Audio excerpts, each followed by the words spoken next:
فرزند زہرا یہ حالات برے ہیں۔ کاشانہ بصیرت ایک ایسا مکمل یوٹیوب چینل جس پر محروم بصارت کے لیے بالخصوص اور تمام افراد کے لیے بالعموم سینکڑوں کی تعداد میں اسلامی کتب دستیاب ہیں۔ لہذا گزارش ہے کہ آپ اپنی ذمہ داری نبھاتے ہوئے کاشانہ بصیرت کو سبسکرائب کرنے کے ساتھ ساتھ بیل آئیکن کو پریس کیجیے تاکہ آپ علم کے حصول کے ساتھ ساتھ مذہب اہل بیت کی اشاعت میں بھی اہم کردار ادا کرتے رہیں۔ کاشانہ بصیرت۔ فرزند زہرا یہ حالات برے ہیں۔ السلام علیکم۔ کاشانہ بصیرت کے چینل پر ہم مل کر جس بک کا مطالعہ کر رہے ہیں اس بک کا نام ہے الکوثر فی تفسیر القرآن، آیت اللہ محسن علی نجفی صاحب کی، جلد دوم، سورہ نساء۔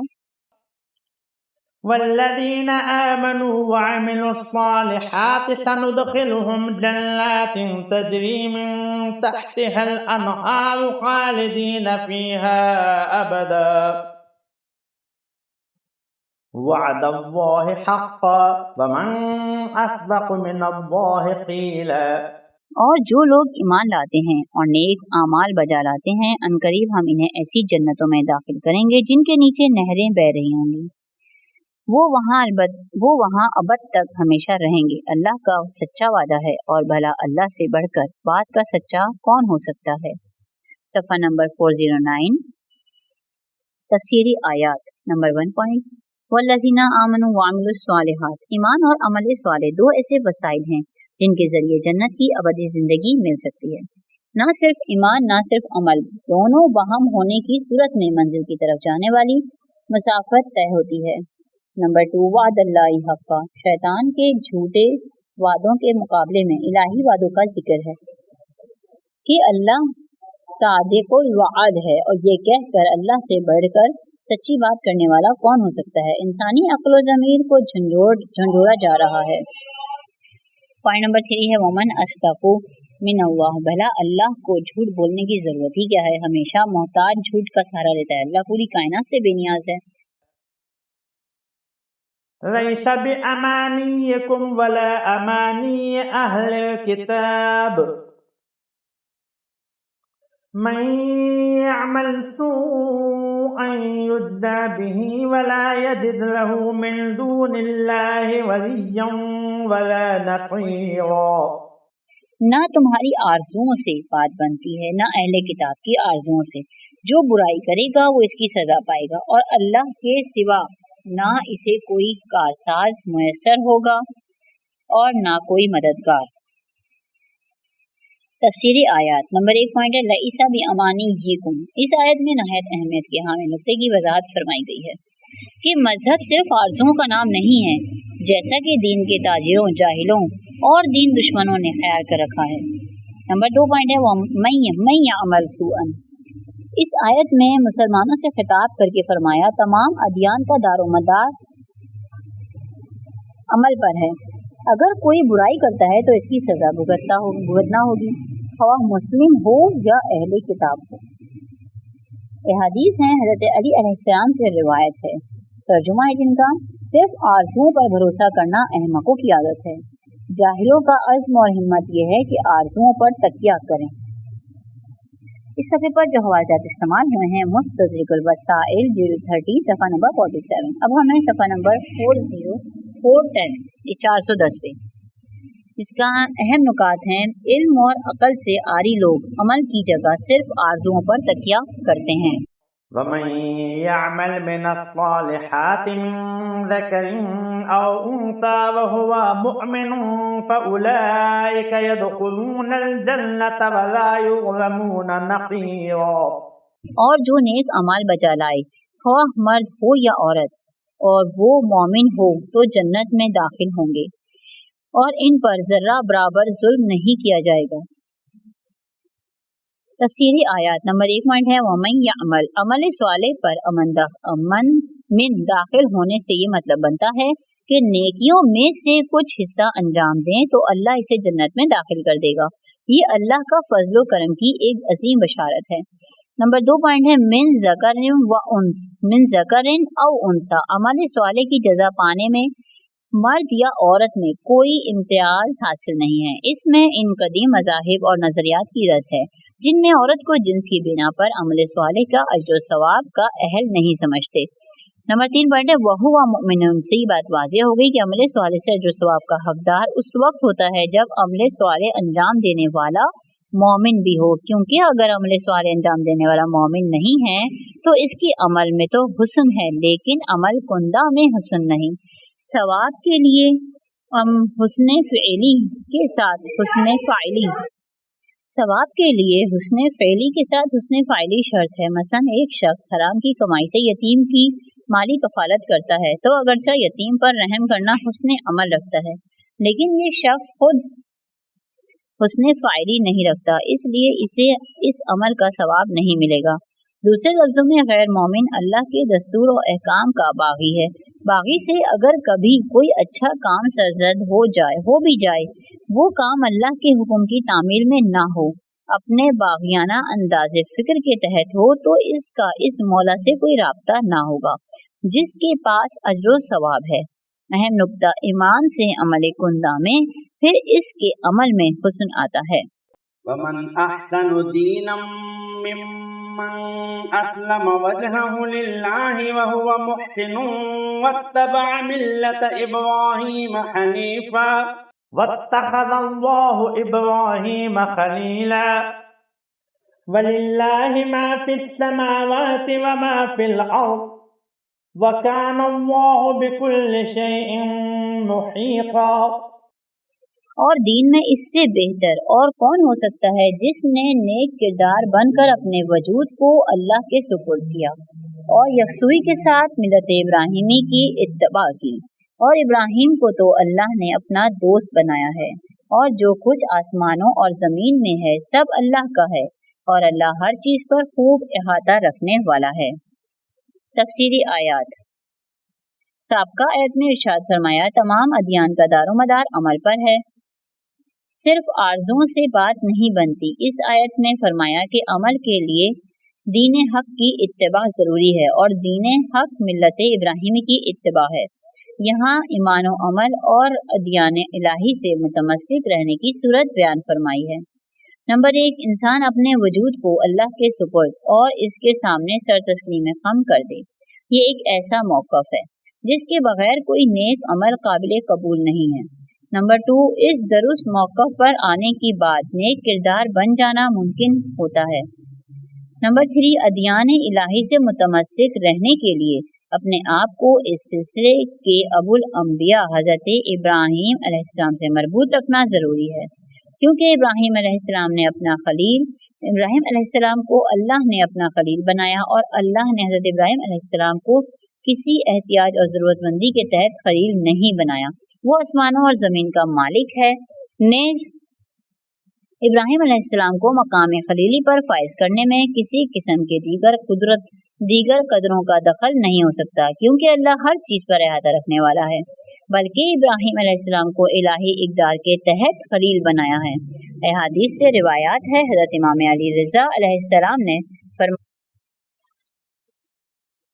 ترجمہ ہے، حضرت ابراہیم علیہ السلام کو اللہ نے اس لیے اپنا خلیل بنایا کہ انہوں نے کبھی کسی کو رد نہیں کیا اور کبھی بھی کسی غیر اللہ سے سوال نہیں کیا۔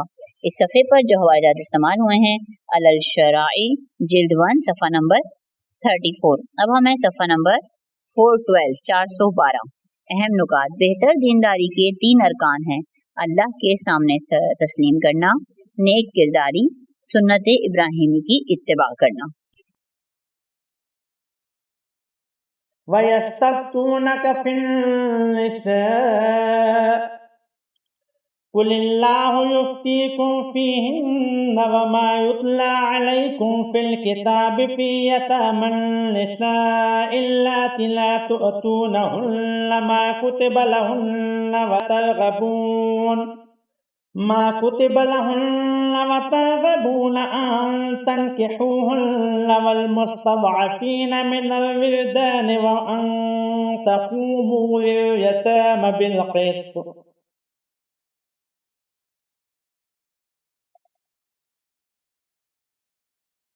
وما تفعلوا من خير فإن الله كان به عليما۔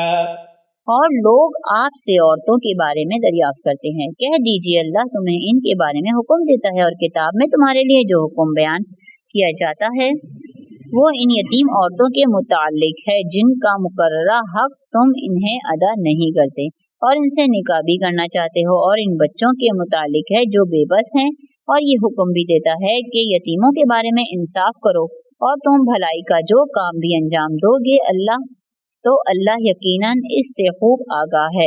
تشریح کلمات ہیں یستفتونک الفتو کے معنی ہیں کسی مشکل مسئلے کا جواب دینا،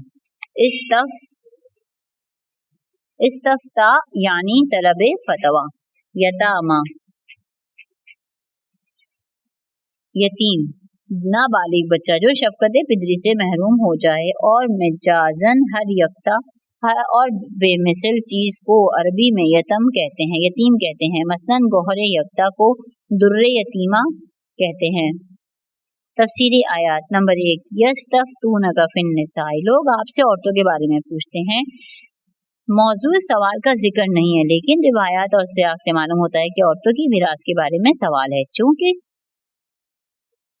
چونکہ جاہلیت میں عورتوں اور بچوں کو ارث میں کوئی حصہ نہیں دیتے تھے، کہتے تھے چونکہ عورتیں اور بچے جنگ میں کام نہیں آتے، صفحہ نمبر 413 کام نہیں آتے، لہٰذا ان کو میراث نہیں دی جائے گی۔ نمبر 2 پوائنٹ ہے قل اللہ یفتیکم فیہن، لوگوں نے رسول اللہ صلی اللہ علیہ وسلم سے فتویٰ طلب کیا، فرمایا اللہ فتویٰ دیتا ہے ان عورتوں کے بارے میں۔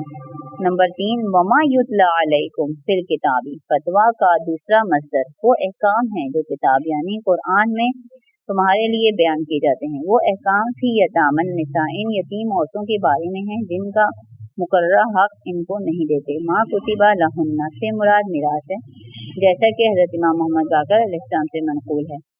نمبر 4 ترغبون ان تنکحوہن، ان یتیم عورتوں سے نکاح کرنا چاہتے ہیں۔ اس جملے کی ایک تفسیر یہ ہے کہ تم ان عورتوں سے نکاح کرنا چاہتے ہو اور ان کا مقررہ حق یعنی میراث نہیں دیتے۔ دوسری تفسیر یہ ہے کہ تم عورتوں سے نکاح کرنا بھی نہیں چاہتے اور ان کا مقررہ حق یعنی میراث انہیں نہیں دیتے۔ لفظ ترغبون کے بعد اگر فی آ جاتا تو رغبت کرنے کے معنوں میں ہوتا، اگر ان آ جائے تو رغبت نہ کرنے کے معنوں میں۔ آیت میں ترغبون کے بعد فی اور ان دونوں نہیں ہیں، لہذا سیاق اور سباق آیت سے ترغبون کے معنی سمجھنا چاہیے۔ صاحب المیزان لفظ ان کو محذوف فرض کرتے ہیں چونکہ موضوع سخن ان عورتوں کی محرومیت ہے۔ نمبر 5 پوائنٹ والمستضعفین من الولدان، اور بے بس بچوں کے بارے میں بھی حکم بیان فرماتا ہے کہ ان بچوں کو بھی اس طرح میراث ملے گی جیسے بڑوں کو ملتی ہے۔ نمبر 6 پوائنٹ ہے وَإِن تَقُومُوا لِلْيَتَامَى بِالْقِسْطِ، اور یہ حکم بھی دیتا ہے کہ یتیموں کے ساتھ انصاف کرو ان کے اپنے مال اور میراث کے بارے میں۔ اہم نکات ہیں کہ عورتیں، بچے اور یتیم معاشرے کی وہ افراد ہیں جن کے حقوق کی پاسداری دوسرے افراد سے زیادہ اہم ہے۔